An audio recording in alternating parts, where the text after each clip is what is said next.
Dalawang dating miyembro ng Communist Terrorist Group ang voluntaryong sumuko at nagsuko ng baril sa Bulacan 2nd Provincial Mobile Force Company sa 2nd PMFC Headquarters, Barangay Sampaloc, San Rafael, Bulacan. Kinilala ni Police Major Michael M. Santos, Acting Force Commander ng 2nd PMFC, ang mga nagbalik loob na sina alias Ka Jaguar, 61 taong gulang at alias Ka Chloe, 46 taong gulang, na kapwa sila tricycle driver at residente ng Pandi Village 2, Barangay Mapulang Lupa, Pandi, Bulacan. Batay sa ulat, ang dalawa ay dating kasapi ng NAAC o kadamay.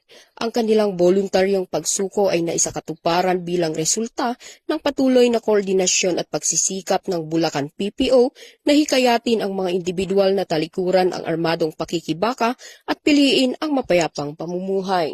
Sa kanilang pagsuko, voluntaryong isinuko ng mga ito ang isang shotgun na may tatak na Remington, serial number 450141, kasama ang 5 piraso ng bala ng shotgun, na kasalukuyang nasa kustodiya ng kapulisan para sa wastong dokumentasyon at tamang disposisyon. Patuloy na isinusulong ng Bulacan Police Provincial Office sa pamumuno ni Police Colonel Angel L. Garciliano, Provincial Director, ang mga programang naglalayong hikayatin ang iba pang dating miyembro ng mga makakaliwang grupo na magbalik loob, talikuran ang karahasan at makapamuhay ng mapayapa tungo sa isang ligtas at maunlad na komunidad.